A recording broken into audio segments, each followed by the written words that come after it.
Hello and welcome. इस lecture के अंदर हम डिस्कस करेंगे इन्फ्लुएंसेस ऑन गांधीयन फिलॉसफी। मतलब ये जो पूरी की पूरी गांधीयन फिलॉसफी है, ये जो गांधी के आइडियाज़ हैं, चाहे आप सत्य की बात कर लीजिए, अहिंसा की बात कर लीजिए, सत्याग्रह की बात कर लीजिए, सर्वोदय की बात कर लीजिए, इसके ऊपर किसका इन्फ्लुएंस रहा। देखो, गांधी की फिलॉसफी जो है वो हवा में शेप तो नहीं हुई है, किसी ना किसी का तो इन्फ्लुएंस महात्मा गांधी के ऊपर रहा होगा, गांधीयन फिलॉसफी के ऊपर रहा होगा। जैसे अगर मैं अपनी बात करूं, मैं मार्क्सिस्ट हूं, तो क्या मैं मार्क्सिस्ट हवा में बन गया? नहीं, मैंने कार्ल मार्क्स को पढ़ा, मैंने फ्रेडरिक एंगल्स को पढ़ा, मैंने ग्रामसी को पढ़ा, फिर मैं कार्ल मार्क्स बना। तो इंसान के आइडियाज जो होते हैं, फिलॉसफीज जो होती हैं, वो हवा में शेप नहीं होती है। Ideas do not grow in vacuum, बल्कि किसी ना किसी का इन्फ्लुएंस उसके ऊपर रहता है। सर्कमस्टांसिस, कंडीशन से वो आइडियाज़, वो फिलॉसफी शेप होती है। इसलिए बड़े एक मशहूर फिलॉसफर हैं, मैं उनको अक्सर कोट करता हूँ, उनका नाम है लास्की। उन्होंने कहा कि every thinker is the child of his time. मतलब हर एक थिंकर जो है वो अपने समय का बच्चा होता है। कहने का मतलब ये है कि हर एक थिंकर जो है, उसके जो आइडियाज़ होते हैं, उसकी कंडीशंस, जो आसपास की कंडीशंस हैं, उसके जो सर्कमस्टांसिस हैं, उससे शेप होते हैं। उसकी संगत कैसी थी, उसका फ्रेंड सर्कल कैसा था, उसने कौन सी किताबें पढ़ी, उसका परिवार कैसा था, जिस जगह पे वो रह रहा था उसका आसपास का माहौल कैसा था, उसी से उसकी विचारधारा शेप होती है। तो हर किसी के आइडियाज़ जो हैं वो किसी ना किसी चीज़ से इन्फ्लुएंस होते हैं, वो हवा में शेप नहीं होते हैं। And same is the case with Gandhi as well, Gandhian philosophy as well. जब मैं गांधीयन फिलॉसफी के ऊपर किसका इन्फ्लुएंस रहा उसकी बात करता हूं, तो Gandhian philosophy is shaped by a rich combination of Indian religious traditions, western philosophical ideas and personal experiences that Gandhi encountered through out his life. जो गांधीयन फिलॉसफी है वो जो इंडियन रिलीजियस आइडियाज हैं या फिर इंडियन रिलीजियस ट्रेडिशन जो है वहां से इन्फ्लुएंस्ड है। उसी के साथ साथ जो वेस्टर्न फिलोसॉफिकल आइडियाज़ हैं वहाँ से इन्फ्लुएंस्ड है, वहाँ से शेप्ड है। उसी के साथ साथ जो पर्सनल एक्सपीरियंसेस गांधी ने अपनी लाइफ में फेस किए या फिर जो गांधी ने खुद एक्सपीरियंस किया अपनी लाइफ में, चाहे वो जब वो साउथ अफ्रीका में थे उस टाइम की अगर मैं बात कर लूँ या फ्रीडम स्ट्रगल की मैं बात कर लूँ, तो इन सब चीज़ों से गांधी की जो फिलॉसफी है वो शेप हुई है, उनकी फिलॉसफी इन्फ्लुएंस हुई है। जो हिंदू ट्रेडिशन है या फिर इंडियन रिलीजियस ट्रेडिशन है, चाहे आप उसमें हिंदू ट्रेडिशन की बात कर लीजिए, जैनिज्म की बात कर लीजिए, बुद्धिज्म की बात कर लीजिए, उससे महात्मा गांधी की फिलॉसफी बहुत इंस्पायर्ड हुई, उससे उनकी फिलॉसफी काफ़ी इन्फ्लुएंस हुई। वेस्टर्न फिलोसॉफिकल आइडियाज़ की अगर बात करें, आप जॉन रस्किन की बात करें, लियो टॉल्स्टॉय की बात करें, सर्वोदय अंत्योदय का कंसेप्ट वहीं से आया। उसी के साथ साथ अगर आप गांधी के जो पर्सनल एक्सपीरियंसेस हैं, जैसे साउथ अफ्रीका में गांधी जो है अपार्थाइड के अगेंस्ट लड़ाई लड़ रहे हैं, या फिर फ्रीडम स्ट्रगल के अंदर महात्मा गांधी ने जो खुद एक्सपीरियंस किया, वहाँ से महात्मा गांधी की फिलॉसफी जो है शेप हुई है, इन्फ्लुएंस हुई है। So this is the crux, या इसको आप इंट्रोडक्शन ले सकते हैं। उसके आगे हम डिटेल्ड तरीके से समझने की कोशिश करेंगे कि महात्मा गांधी की फिलॉसफी कहां से इन्फ्लुएंस हुई या फिर महात्मा गांधी के जो आइडियाज हैं वो कहां से इंस्पायर हुए। हम 7th सेमेस्टर पॉलिटिकल साइंस पढ़ रहे हैं और ये जो हमारी पूरी की पूरी किताब है इसको हम एक सीरीज के अंदर समझने की कोशिश करेंगे। हमारे पास टोटल 16 लेक्चर्स होंगे, 16 टॉपिक्स के, उनको हम समझने की कोशिश करेंगे। पूरी किताब का नाम है मेकर्स ऑफ मॉडर्न इंडिया, जिसके अंदर हम पटेल, नेहरू, अंबेडकर और गांधी को समझने की कोशिश करेंगे। पहला यूनिट महात्मा गांधी के बारे में है, फिर हमारा नेहरू के बारे में है, उसके बाद अंबेडकर के बारे में है और पटेल के बारे में है। और उसी के साथ अगर आपको पूरी की पूरी किताब का पीडीएफ चाहिए या ई बुक अगर आपको चाहिए, जो मैंने खुद लिखी है, मतलब कई सारे सोर्सेज को रेफर करके और बड़े ही एक बेहतरीन अंदाज से उस किताब को लिखा गया है, जो कि I think one of the best book for you, क्योंकि बाकी मटेरियल अवेलेबल नहीं है 7th सेमेस्टर के लिए मार्केट में। तो अगर आपको वो ई बुक चाहिए तो आप मुझे कांटेक्ट कर सकते हैं व्हाट्सएप के ऊपर 9103113950 मेरा व्हाट्सएप कॉन्टैक्ट नंबर है। यहाँ पे आप मुझे मैसेज कर सकते हैं या फिर इंस्टाग्राम पे ऊपर मुझे मैसेज कर सकते हो। आप टेलीग्राम चैनल ज्वाइन कर सकते हो, उसका लिंक मैंने डिस्क्रिप्शन में दिया है, सारी डिटेल्स डिस्क्रिप्शन में है, तो वहाँ से आप समझ सकते हो। और एक और चीज़ जो मैं आपको बताना चाहता हूँ वो ये है कि आप अभी 7th सेमेस्टर पॉलिटिकल साइंस में हैं, तो मैं चीज़ों को इतना सिंप्लीफाइड अंदाज से तो नहीं समझाऊंगा, मतलब इतनी माइन्यूट डिटेल्स में मैं नहीं जाऊंगा, क्योंकि मैं ये कंसीडर करके चल रहा हूं कि आप लोग एटलीस्ट, आपका बेसिस तो है पॉलिटिकल साइंस में, मतलब आप ऐसा नहीं है कि आप शुरू से पहली बार पॉलिटिकल साइंस पढ़ रहे हैं, राइट, जैसे कि मैं सेम फर्स्ट वालों को पढ़ाता हूं वैसे। अब आइए शुरू करते हैं। Influence of Indian religious and cultural tradition. सबसे पहले गांधी के ऊपर इंडियन रिलीजियस ट्रेडिशन जो है और जो इंडियन कल्चरल ट्रेडिशन है उसका इन्फ्लुएंस रहा। सबसे पहले बात करते हैं हिंदुइज्म की। तो हिंदुइज्म आपको पता है, हिंदुइज्म एक रिलीजन है। तो महात्मा गांधी हिंदू स्क्रिप्चर्स जो हैं हमारे खास करके उससे काफ़ी इंस्पायर्ड थे, इन्फ्लुएंस थे। भगवत गीता ने उनको काफ़ी इन्फ्लुएंस किया, रामायण ने उनको काफ़ी इन्फ्लुएंस किया, और उपनिषद जो होते हैं लास्ट पार्ट ऑफ वेदास, उन्होंने उनको काफ़ी इन्फ्लुएंस किया। अगर मैं भगवत गीता की बात करूं, देखो भगवत गीता महात्मा गांधी के लिए काफ़ी ज़्यादा मायने रखती थी, और भगवत गीता को वो अपनी स्पिरिचुअल डिक्शनरी लेके चलते थे। मतलब भगवत गीता उनके लिए एक स्पिरिचुअल डिक्शनरी थी। भगवत गीता ने उनको सिखाया निष्काम कर्म। निष्काम कर्म का मतलब क्या होता है? सेल्फलेस सर्विस या फिर सेल्फलेस ड्यूटी करना। So learn the idea of निष्काम कर्म, that is performing duty of duty selflessly और सेल्फलेस सर्विस। बेसिकली निष्काम कर्म का मतलब ये हुआ कि आप निस्वार्थ भाव से सेवा कर रहे हैं। निस्वार्थ मीन्स जिसमें आपका स्वार्थ नहीं है, सेल्फिशनेस नहीं है, आप सेल्फलेस तरीके से सेवा कर रहे हो। ये उन्होंने कहां से सीखा? भगवत गीता से सीखा।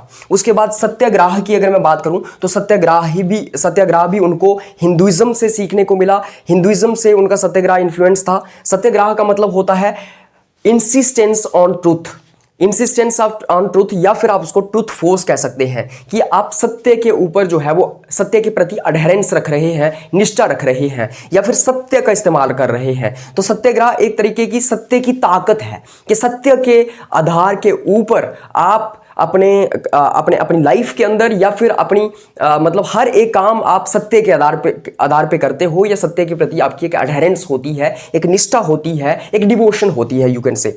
और सेल्फलेस सर्विस जो है, मतलब निष्काम कर्म जो है और सत्याग्रह जो है, ये भी उन्होंने कहां से सीखा? हिंदुइज्म से सीखा, या फिर हिंदुइज्म से इन्फ्लुएंस हुआ उनका सत्याग्रह और सेल्फलेस सर्विस। उसके बाद अगर मैं idea of truth is God की बात करूं तो वो भी सीधा हिंदू फिलॉसफी से आया है। महात्मा गांधी बार बार ट्रूथ इज गॉड का जिक्र करते थे। वो कहते थे कि सत्य ही भगवान है। वो कहते थे सत्य मेरे लिए कुछ और नहीं है, बल्कि सत्य अपने आप में गॉड है, भगवान है। और अगर आपको भगवान को हासिल करना चाहते हो तो आपको सत्य को हासिल करना होगा, और सत्य को हासिल करने का तरीका है अहिंसा, नॉन वायलेंस। तो बेसिकली ये जो ट्रुथ इज गॉड का कंसेप्ट है, जिसके ऊपर महात्मा गांधी ने अगेन एंड अगेन इंसिस्टेंस दिखाई है या अडहेरेंस दिखाई है, वो भी डायरेक्टली हिंदू फिलॉसफी से शेप हुआ है। उसके बाद अगर मैं अहिंसा की बात करूं, देखो ये जो सत्य और अहिंसा है, ये पूरे के पूरे गांधीयन थॉट का सेंटर रहा है। The whole Gandhian thought revolves around satya अहिंसा।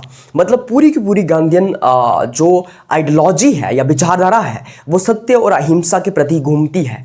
तो सारा का सारा फोकस जो है वो गांधीयन फिलॉसफी का सत्य और अहिंसा के ऊपर ही है। तो ये जो अहिंसा है, नॉन वायलेंस, मतलब आपको वायलेंस नहीं करनी है, ये भी जो है हिंदू थॉट के अंदर, हिंदू ट्रेडिशन के अंदर डीपली रूटेड है। हमें हिंदू थॉट के अंदर हमें ये अहिंसा देखने को मिलती है। उसके बाद सेकेंडली अगर मैं जैनिज्म की बात करूं तो जैनिज्म ने किस तरीके से महात्मा गांधी को प्रभावित किया, ये गांधीयन फिलॉसफी को प्रभावित किया।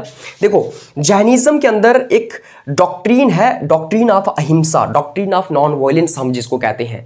जैन जो लोग होते हैं वो अहिंसा को बड़ा मानते हैं, वो नॉन वायलेंस को फॉलो करते हैं। नॉन वायलेंस मतलब वायलेंस वो लोग नहीं करते हैं। तो ये जो अहिंसा जैनिज्म के अंदर दिया गया है, कंसेप्ट ऑफ अहिंसा या फिर जो डॉक्ट्रीन ऑफ नॉन वायलेंस है जैनिज्म के अंदर, इसने भी महात्मा गांधी को बहुत इंस्पायर किया। गांधीयन पॉलिटिकल या मॉरल फिलॉसफी को काफ़ी डीपली इम्पैक्ट किया या फिर इन्फ्लुएंस किया। समझ आई बात? तो जैनिज्म के अंदर अहिंसा के ऊपर, नॉन वायलेंस के ऊपर काफ़ी ज़्यादा फोकस किया गया है। और आपने देखा होगा कि जो जैन मॉन्क्स होते हैं वो अपने मुंह के ऊपर भी वाइट पट्टी बांधते हैं। वो क्यों? क्योंकि वो मतलब सत्य के ऊपर और अहिंसा के ऊपर इतना ज़्यादा विश्वास रखते हैं कि उनका ये कहना है कि हम गलत बोलेंगे भी नहीं। मतलब गलत बोलना भी पाप है, गलत सुनना भी पाप है, गलत सोचना भी पाप है। तो बेसिकली जैन थिंकर्स जो हैं, जैन थिंकर्स या फिर Jains consider non violence not just physical but also mental and verbal. वो नॉन वायलेंस को सिर्फ फिजिकल नहीं मानते हैं कि भाई किसी को मारना नहीं है, किसी को पीटना नहीं है, वो सिर्फ फिजिकल नॉन वायलेंस की बात नहीं करते हैं, बल्कि वो वर्बल और मेंटल नॉन वायलेंस की बात भी करते हैं। वर्बल और मेंटल नॉन वायलेंस का मतलब क्या हुआ? मतलब आपको कुछ गलत बोलना भी नहीं है, आपको हिंसा अपने मुंह से भी नहीं निकालनी है, आपको गलत सोचना भी नहीं है, तो इसके ऊपर वो फोकस करते हैं। इसलिए this broadened Gandhi's idea of non violence to include thought, speech and action. इसलिए गांधी ने नॉन वायलेंस की बात की थॉट में, स्पीच में, एक्शन में। गांधी ने कहा कि ना ही तुम्हें कुछ बुरा गलत सोचना है, ना ही बोलना है और ना ही करना है। तो नॉन वायलेंस की गांधी बात करते हैं 3 स्फीयर्स के अंदर, थॉट में, एक्शन में और स्पीच में। मतलब ना ही गलत बोलना है, ना ही हिंसक तरीके से बोलना है, ना ही दिमाग के अंदर हिंसा होनी चाहिए और ना ही जो है वो हिंसक कार्य आपको कोई करना है। बेसिकली आपने वो कहानी सुनी होगी ना, गांधी जी के 3 बंदर थे, एक के हाथ, आंखों के आगे 2 हाथ होते हैं, एक के कान के ऊपर 2 हाथ होते हैं और एक के मुंह के ऊपर 2 हाथ होते हैं, if I am not mistaken. इसका मतलब क्या हुआ? ना ही गलत देखो, ना ही गलत सुनो, ना ही गलत बोलो। सो बेसिकली ये यहाँ पे ये जो आइडिया है गांधी का, जो गांधीयन कंसेप्ट ऑफ अहिंसा है, जिसके अंदर थॉट, स्पीच और एक्शन में अहिंसा आती है, उसको भी उन्होंने किसमें वो कहाँ से इन्फ्लुएंस हुआ? वो जैनिज्म से ही इन्फ्लुएंस हुआ है। The Jain principle of aparigraha. अपरिग्राह का मतलब क्या होता है? Non possession. मतलब आपको संपत्ति इकट्ठी नहीं करनी है, प्रॉपर्टी इकट्ठी नहीं करनी है, वेल्थ इकट्ठी नहीं करनी है, मतलब आपको लालच नहीं करना है। तो ये जो अपरिग्राह कंसेप्ट है जैनिज्म के अंदर, इसने भी गांधी को काफ़ी इन्फ्लुएंस किया। Influence Gandhi's idea of simple living and trusteeship. इसी से गांधी का जो आइडिया ऑफ सिंपल लिविंग है, गांधी कहते थे कि सिंपल लिविंग, हाई थिंकिंग, आपका लिबास जो है, आपका रहने का तरीका सादा होना चाहिए, लेकिन आपकी सोच हाई होनी चाहिए, ऊंची होनी चाहिए। तो ये भी कहाँ से इन्फ्लुएंस हुआ है, इंस्पायर्ड हुआ है? अपरिग्राह से इंस्पायर्ड हुआ है, जो कि जैनिज्म के अंदर एक प्रिंसिपल आता है अपरिग्राह की। अपरिग्राह का नॉन पोजेशन मतलब आपको कोई किसी की प्रॉपर्टी इकट्ठी नहीं करनी है, किसी की प्रॉपर्टी चुरानी नहीं है, या फिर आपको बहुत सारी दौलत इकट्ठी नहीं करनी है। और उसी के साथ साथ ट्रस्टीशिप। ट्रस्टीशिप मतलब महात्मा गांधी का ये कहना था कि जितना आपके पास है, जितने आपके पास पैसे संपत्ति है, उसमें से आपको उतना ही रखना है जितना ज़रूरत है और बाकी दान कर देना है। तो इस तरीके से जैनिज्म से भी गांधी इन्फ्लुएंस हुए और गांधीयन फिलॉसफी इन्फ्लुएंस हुई और हिंदुइज्म से भी इन्फ्लुएंस हुई। तो हम डिस्कस क्या कर रहे हैं कि इंडियन रिलीजियस कल्चर ट्रेडिशंस जो हैं, इंडियन रिलीजियस या कल्चर ट्रेडिशंस का क्या इन्फ्लुएंस रहा है गांधी के ऊपर। इंडियन रिलीजन्स के अंदर हिंदुइज्म, जैनिज्म ये सब आ जाते हैं, बुद्धिज्म आ जाता है, भक्ति मूवमेंट आ जाती है, ये सब आ जाते हैं। तो वो भी आगे हम डिस्कस करेंगे। उसके बाद भक्ति मूवमेंट ने गांधी को काफ़ी प्रभावित किया। अगर भक्ति मूवमेंट की मैं बात करूं तो लेट मेडिवल पीरियड में भक्ति मूवमेंट हिंदुस्तान में उभर करके आती है। ये एक तरीके की रिलीजियस मूवमेंट थी। भक्ति मूवमेंट के अंदर इक्वालिटी के ऊपर विश्वास रखा जाता है, इक्वालिटी को प्रीच और प्रमोट किया जाता है, सिंपलिसिटी के ऊपर ध्यान दिया जाता है कि हमें सिंपल तरीके से रहना है। और उसी के साथ साथ ये कहा जाता है कि खुदा को हर कोई हासिल कर सकता है, खुदा तक हर कोई पहुंच सकता है, भगवान तक हर कोई पहुंच सकता है, गॉड तक हर कोई पहुंच सकता है, गॉड को हासिल कर सकता है हर कोई। कैसे? डिवोशन के थ्रू। डिवोशन मतलब पूरा आत्मसमर्पण। तो बेसिकली भक्ति मूवमेंट जो थी वो लव के ऊपर बेस्ड थी, मोहब्बत के ऊपर, डिवोशन के ऊपर बेस्ड थी। तो इसके अंदर जो हमारा रिचुअल्स वगैरह होते थे उनको डिस्कार्ड कर दिया जाता था, क्योंकि इससे पहले ये कहा जाता था कि क्योंकि हिंदू धर्म के अंदर ये मानना था कि अगर आप खुदा को हासिल करना चाहते हो, भगवान को हासिल करना चाहते हो, ब्रह्म तक पहुंचना चाहते हो, शिव तक पहुंचना चाहते हो, तो आपको कुछ धार्मिक जो है रिचुअल्स परफॉर्म करने पड़ेंगे, यज्ञ करने पड़ेंगे, हवन करने पड़ेंगे, सूत्र डालना पड़ेगा, मंत्रास का याप करना है, तपस्या करनी है, पता नहीं क्या क्या करना है। वो जो पंडितों ने पूरा का पूरा एक सर्कस क्रिएट करके रखा हुआ था कि आपको कई सारे रिचुअल्स परफॉर्म करने हैं, उन सभी उस पूरे सर्कस को तोड़कर जो है वो भक्ति मूवमेंट उभर करके आई। और ये कहा गया कि हर एक ऑर्डिनरी इंसान भी गॉड को हासिल कर सकता है। नहीं तो ये कहा जाता था कि भाई जो नीची जाति के लोग हैं, जो शूद्रास हैं, वैश्यास हैं, वो तो हमारे वेदास को पढ़ ही नहीं सकते हैं, वो संस्कृत नहीं पढ़ सकते हैं, वो खुदा को हासिल नहीं कर सकते हैं। लेकिन भक्ति मूवमेंट ने ये कहा कि हर कोई इंसान सिंपल तरीके से खुदा को, भगवान को हासिल कर सकता है, सिर्फ उसको भक्ति करनी है। भक्ति मतलब डिवोशन टू द गॉड, पूरा का पूरा आत्मसमर्पण आपका भगवान के प्रति होना चाहिए। तो इसने गांधी को काफ़ी प्रभावित किया।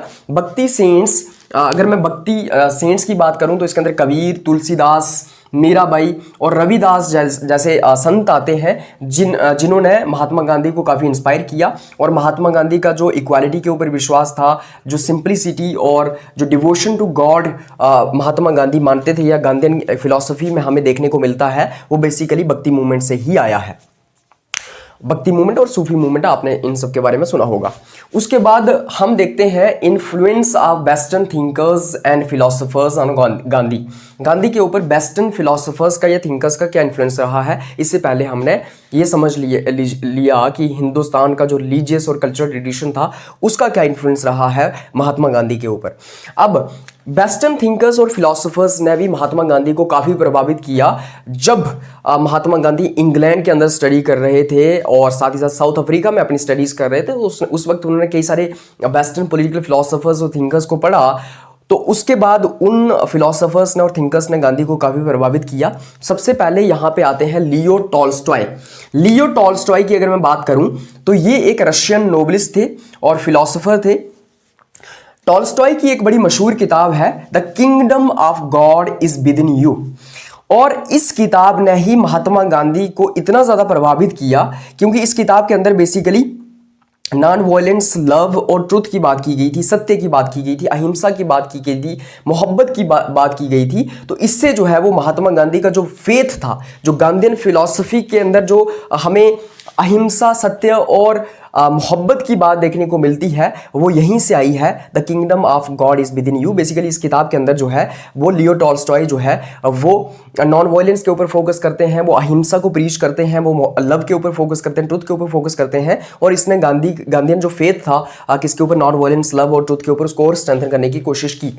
उसी के साथ साथ टॉल्स्टॉय का जो आइडिया था कि true religion is based on love not power guided Gandhian belief in satyagraha, कि जो असली मज़हब है वो मोहब्बत के आधार पे जो है वो टिका हुआ है, मोहब्बत के ऊपर बेस्ड है, ना कि पावर के ऊपर। और इससे गांधी का जो आइडिया था सत्याग्रह का कि सत्य के ऊपर निष्ठा रखनी है, उसको काफ़ी प्रभावित किया। बेसिकली टॉल्स्टॉय का ये कहना था कि असली मज़हब क्या है, असली मज़हब मोहब्बत के ऊपर जो है वो बना हुआ है और पावर के ऊपर नहीं है। तो बेसिकली इसी से महात्मा गांधी का सत्याग्रह का आइडिया भी प्रभावित हुआ। उसके बाद जॉन रस्किन यहाँ पे सेकंड थिंकर आते हैं। जॉन रस्किन एक ब्रिटिश थिंकर हैं, उन्होंने भी गांधी को काफ़ी प्रभावित किया। रस्किन की एक बड़ी मशहूर किताब है, उसका नाम है अनटू दिस लास्ट। और इस किताब के अंदर बेसिकली वेलफेयर ऑफ ऑल की बात की गई है कि सभी की वेलफेयर होनी चाहिए, सभी की वेलफेयर के लिए काम होना चाहिए, सभी के भले के लिए काम होना चाहिए और हर काम बराबर है। और ये जो अनटू दिस लास्ट किताब थी, अनटू दिस लास्ट मतलब जो लास्ट व्यक्ति है, जो आखिरी व्यक्ति है समाज के अंदर, जो सबसे वंचित है, जो सबसे गरीब है, उसको ऊपर उठाना है, उसको हमें अपलिफ्ट करना है। ये मतलब हुआ अनटू दिस लास्ट का। तो बेसिकली इस किताब के अंदर ये कहा जाता है कि हमें हर किसी के भले के लिए काम करना है, समाज का हर एक व्यक्ति उसका भला हो सके, और उसी के साथ साथ समाज के अंदर जितने भी काम हैं उनका इक्वल रिस्पेक्ट हो, इक्वल रिस्पेक्ट उन कामों को दी जाए। ऐसा ना हो कि क्योंकि मैं पढ़ाने का काम करता हूं तो मुझे ज़्यादा रिस्पेक्ट दी जाए और जो इंसान मजदूरी करता है, खेती बाड़ी करता है, उसको कम रिस्पेक्ट दी जाए। तो महात्मा गांधी का इस किताब के अंदर ये कहा गया था कि सारे काम जो है वो बराबर हैं। तो महात्मा गांधी का जो सर्वोदय का आइडिया था, सर्वोदय मतलब सबका उदय हो, right, upliftment of all, welfare of all. तो जो सर्वोदय का कंसेप्ट था महात्मा गांधी का, जो उनका एक इकोनॉमिक फाउंडेशन बना सर्वोदयवाद में, तो उसका कंसेप्ट जो है वो भी कहां से प्रभावित हुआ है, वो इस किताब अनटू दिस लास्ट से प्रभावित हुआ है। बेसिकली महात्मा गांधी का कंसेप्ट आता है ब्रेड लेबर। ब्रेड लेबर का मतलब ये हुआ कि हर एक व्यक्ति को कुछ ना कुछ फिजिकल वर्क करना है। फिजिकल वर्क मतलब मैनुअल वर्क करना है, खेतीबाड़ी का काम, मजदूरी का काम, ताकि वो ब्रेड अर्न कर सके। मतलब जितना वो खाता है, जितना वो कंज्यूम करता है, एटलीस्ट उतना उसको लेबर वर्क करना है, ताकि वो क्या कर सके, ताकि वो अपना खाना खुद कमा सके। मतलब खेतों में खुद काम करना है, चाहे वो आईएएस ऑफिसर है, चाहे वो बहुत बड़ा प्रधानमंत्री है देश का, चाहे वो जो भी व्यक्ति है, जिस भी पोजीशन के ऊपर वो व्यक्ति है, हर एक व्यक्ति को कुछ ना कुछ फिजिकल काम करना है, कुछ ना कुछ खेतों में काम करना है, लेबर का काम करना है, मैनुअल काम करना है, ताकि एटलीस्ट वो जो खाता है, जो उसकी फूड रिक्वायरमेंट्स हैं, वो खुद अपनी पूरी कर सके, मतलब खुद वो खेतों से खाना उगाए। ये महात्मा गांधी ने ब्रेड लेबर का कंसेप्ट क्यों दिया? बेसिकली एक तरीके का ये सिंबॉलिज्म था। महात्मा गांधी ये बताना चाहते थे कि अगर सारे लोग खेतीबाड़ी और मजदूरी का काम करेंगे तो जो किसान हैं और जो मजदूर हैं उनको कभी भी अलग नज़र से नहीं देखा जाएगा, उनको निचली और गलत नज़र से नहीं देखा जाएगा, उनको नीचे दर्जे का नहीं समझा जाएगा, क्योंकि at least everyone is performing labour work और manual work to earn his bread. तो महात्मा गांधी ने ये कहा कि ब्रेड लेबर का कंसेप्ट उन्होंने दिया कि हर किसी को काम करना है। बेसिकली वो कहना क्या चाहते थे? वो ये कहना चाहते थे कि सारे काम बराबर हो जाएं, और उसी के साथ साथ महात्मा गांधी सर्वोदय के अंदर कहते थे कि सबका उदय होना चाहिए। मतलब समाज के अंदर जो आखिरी व्यक्ति है, जो सबसे वंचित है, सबसे गरीब है, सबसे पहले हमें उसको ऊपर उठाना है, राइट? सबसे मेन फोकस उसके ऊपर होना चाहिए। उसके बाद थर्ड यहाँ पे जो थिंकर आते हैं, एक अमेरिकन थिंकर हैं जिनका नाम हेनरी डेविड थॉरो है। हेनरी डेविड थॉरो से गांधी काफ़ी इंस्पायर्ड थे। थॉरो का एक ऐसे है सिविल डिसओबीडियंस। तो जो महात्मा गांधी का सिविल डिसओबीडियंस का ये जो आइडिया था, या फिर जो सिविल डिसओबीडियंस उन्होंने प्रैक्टिस किया, वो बेसिकली डेविड थॉरो से ही प्रभावित था। तो डेविड थॉरो ने वो जो ऐसे लिखा सिविल डिसओबीडियंस मतलब एक तरीके का सिविल रेजिस्टेंस, मतलब लोगों का डिसओबीडियंस है, लोगों का रेजिस्टेंस है। और ये जो सिविल डिसोबीडियंस होगा, थारो argued if a law is unjust citizens must peacefully disobey it.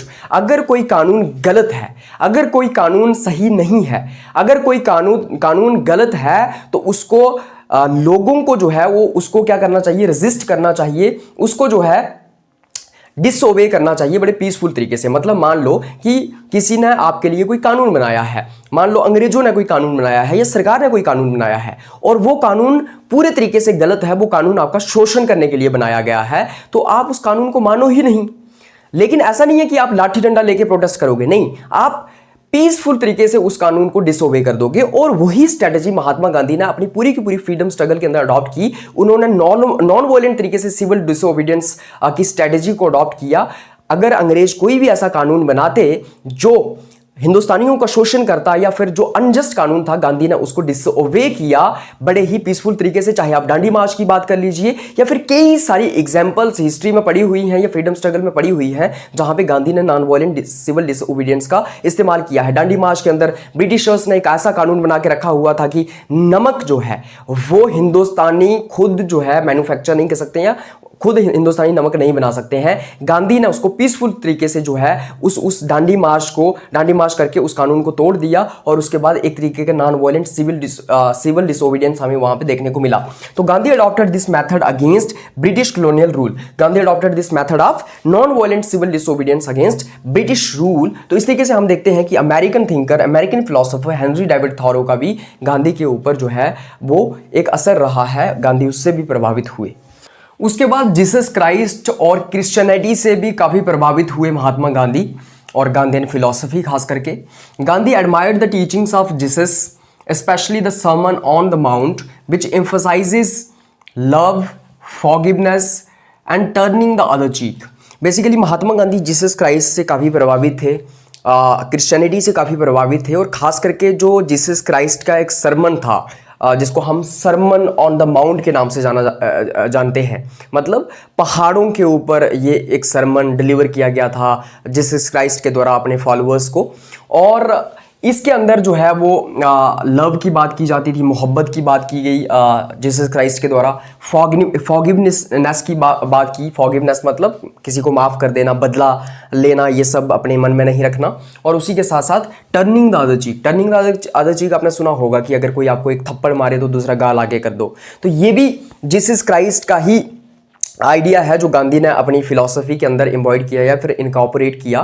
Jesus Christ का ये मानना था कि हमें मोहब्बत जो है वो मोहब्बत का रास्ता अख्तियार करना चाहिए, हमें फॉरगिवनेस के ऊपर विश्वास रखना चाहिए कि अगर कोई हमारे साथ कुछ गलत भी कर रहा है तो उसको माफ़ कर दो। उससे बदला लेने की जो आपकी भावना है, वो जो रिवेंज का एक आप अपने अंदर रखते हैं, वो आपके अंदर नहीं होना चाहिए। और उसी के साथ साथ अगर आपको एक थप्पड़ मारता है कोई तो दूसरा गाल आगे कर दो। इसका लिटरल मीनिंग ये नहीं है कि आपको कोई थप्पड़ मारे तो दूसरा गाल आगे कर दो, मतलब इसके पीछे की गहरी फिलॉसफी ये है कि भाई आपके अंदर जो है वो रिवेंज की फीलिंग नहीं होनी चाहिए, आपके अंदर नॉन वायलेंस नहीं होनी चाहिए, बल्कि आपको जो अगर आपको कोई मार रहा है, आपके ऊपर हिंसा कर रहा है, तो आप उसको जो है उसके दिल को जीत लो, आप उसको माफ कर दो, आप उसको नॉन वायलेंस अहिंसा से जीत लो।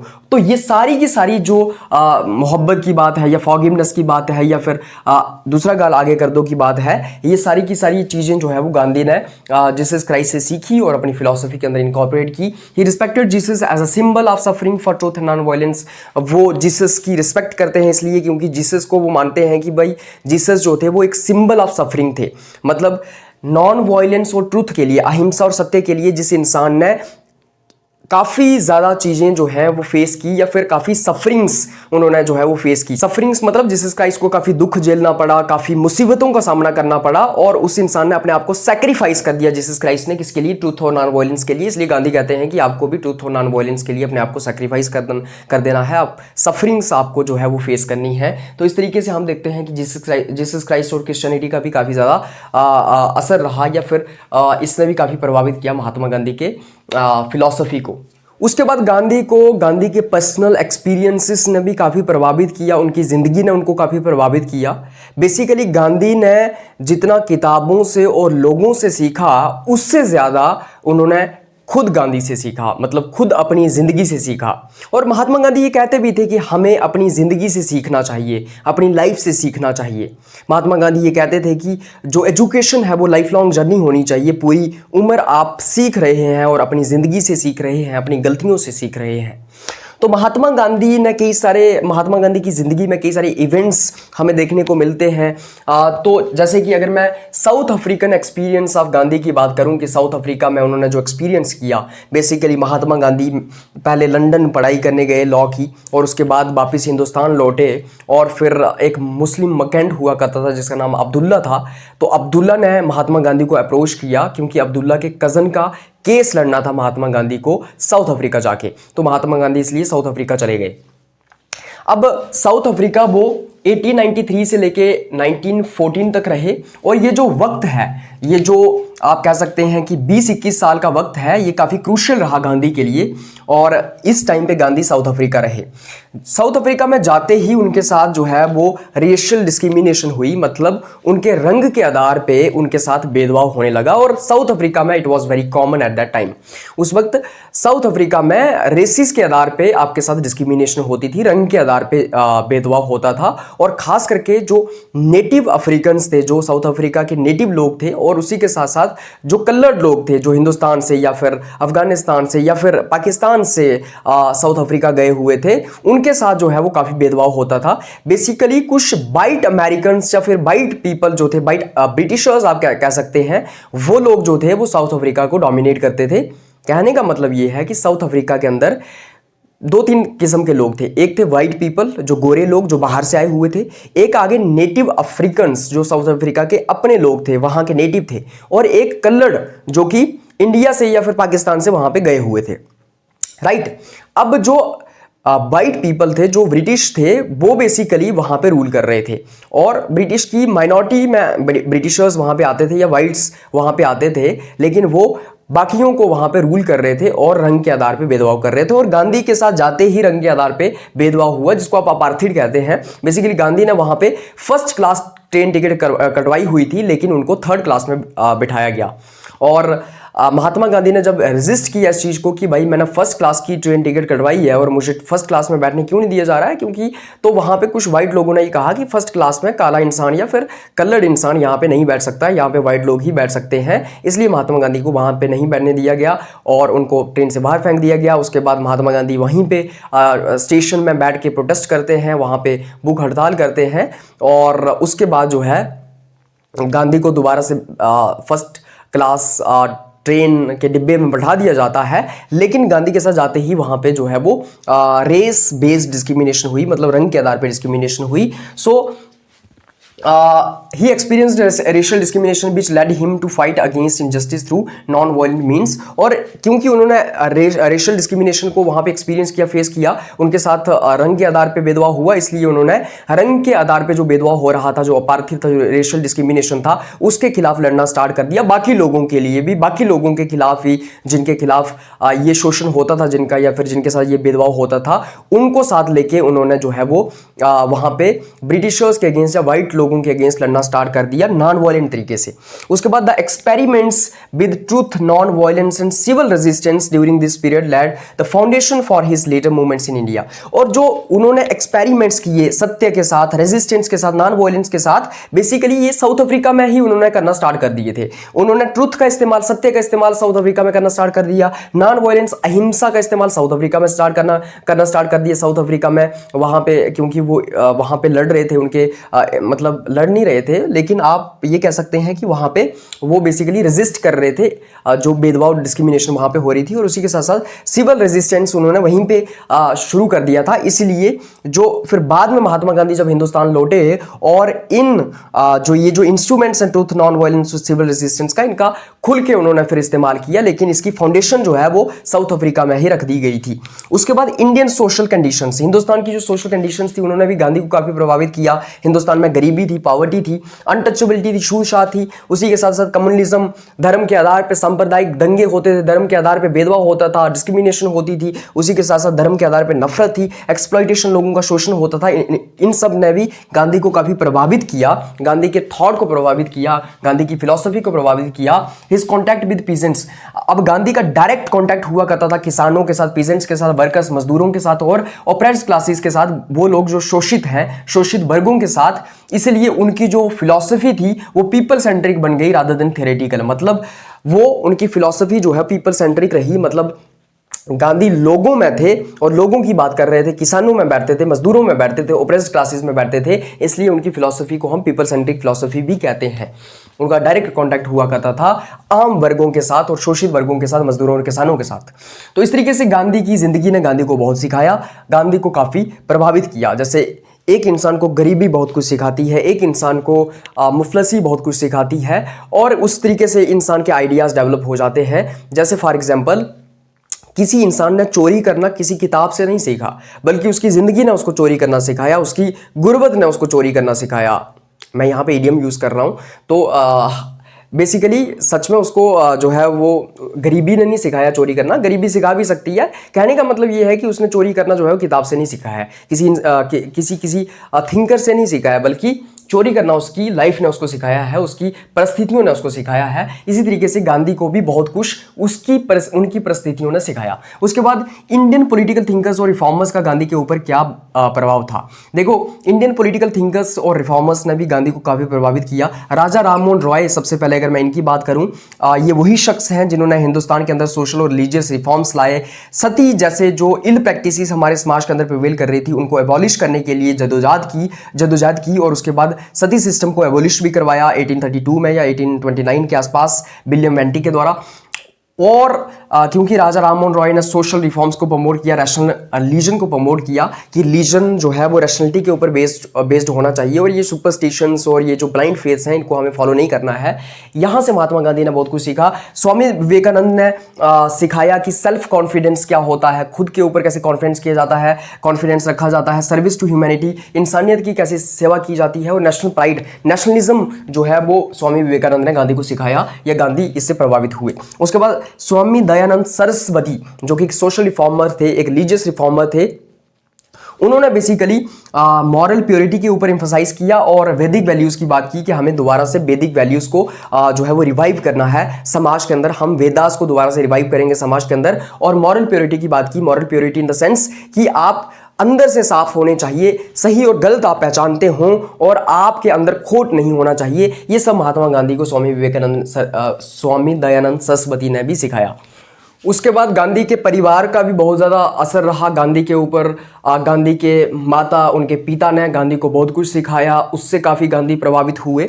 जैसे कि अगर मैं गांधी जी की माता की बात करूं तो उनका नाम पुतली बाई था। बेसिकली पुतली बाई बहुत रिलीजियस थी और उसी के साथ साथ वो फास्टिंग वगैरह भी प्रैक्टिस किया करती थी, व्रत वगैरह रखा करती थी, सिंपलिसिटी को फॉलो करती थी, कंपैशन फॉलो करती थी, और ये वो सब वैल्यूज थी जो गांधी के साथ हमेशा के लिए रही। उसी के साथ महात्मा गांधी के पिता, जिनका नाम करमचंद गांधी था, उन्होंने महात्मा गांधी को ऑनेस्टी सिखाई, ईमानदारी सिखाई, जस्टिस सिखाया, न्याय सिखाया और फर्मनेस इन ड्यूटी, कि किस तरीके से अपनी ड्यूटी के अंदर फर्मनेस क्रिएट करनी है, वो करमचंद गांधी ने महात्मा गांधी को सिखाया। तो इस तरीके से उनके परिवार ने, उनकी अपब्रिंगिंग ने, उनका जो पालन पोषण हुआ, उससे भी काफ़ी गांधी प्रभावित हुए। तो इस तरीके से हम देखते हैं कि गांधीयन फिलॉसफी के ऊपर क्या इन्फ्लुएंसेस रहे हैं, गांधीयन फिलॉसफी किस तरीके से प्रभावित हुई है, मतलब जो गांधीयन आइडियाज़ हैं, गांधीयन फिलॉसफी, जैसे सत्य, अहिंसा, सत्याग्रह, उसी के साथ साथ हम अगर सर्वोदय की बात करें, अंत्योदय की बात करें, या फिर ब्रेड लेबर की बात करें, ट्रस्टीशिप की बात करें, ये सारे के सारे जो गांधीयन फिलॉसफी के अंदर आइडियाज़ हैं किस तरीके से प्रभावित हुए हैं, जिसके अंदर हमने सबसे पहले शुरुआत की इंडियन जो रिलीजियस और कल्चरल ट्रेडिशन है वहाँ से, किस तरीके से हिंदुइज्म ने प्रभावित किया गांधी को, जैनिज्म ने, फिर भक्ति मूवमेंट ने, उसके बाद हमने वेस्टर्न पॉलिटिकल थिंकर्स और फिलोसोफर्स की बात की, जॉन रस्किन की बात की, डेविड थॉरो की बात की, उसी के साथ साथ हमने डेविड थॉरो और जॉन रस्किन के साथ साथ लियो टॉल्स्टॉय की बात की। उसके बाद हमने ये समझा कि गांधी को जो है वो उनकी अपनी लाइफ ने क्या सिखाया है, हमने ये समझा कि गांधी को इंडियन पॉलिटिकल थिंकर्स ने क्या सिखाया, किस तरीके से प्रभावित किया है, और उसी के साथ साथ हमने ये समझा कि उनके परिवार और उनका जो अपब्रिंगिंग हुआ उससे गांधी किस तरीके से प्रभावित हुए। तो गांधी इज ऑलवेज रेलिवेंट। आपकी पढ़ाई अधूरी रह जाएगी अगर आप गांधी को नहीं पढ़ोगे तो, और इसलिए चाहे आज की जनरेशन गांधी को जितनी मर्जी गालियां निकाले, लेकिन गांधी के बिना वो अपनी ज़िंदगी में आगे नहीं बढ़ सकते हैं। अगर उनको कोई भी एग्जाम देना है, कम्पिटिटिव एग्जाम, यूपीएससी की बात कर लीजिए, Gandhi is always relevant and central theme as well. तो इस तरीके से हम गांधी को समझते हैं, पढ़ते हैं। अगर आपको इस लेक्चर का पीडीएफ चाहिए तो मैंने आपको बता दिया। अगर आपको पूरी की पूरी ई बुक चाहिए, मेकर्स ऑफ मॉडर्न इंडिया, ये जो पूरा का पूरा हमारा सब्जेक्ट है मेजर 4, तो इसलिए आप इसके लिए आप मुझे व्हाट्सएप के ऊपर कॉन्टैक्ट कर सकते हैं। मैंने आपको कॉन्टैक्ट नंबर अपना बता दिया, 9103113950, या फिर आप मुझे डिस्क्रिप्शन के अंदर जो डिटेल्स दी गई हैं वहाँ से अप्रोच कर सकते हैं। Thank you so much for watching this lecture. Bye bye, take care, have a nice day.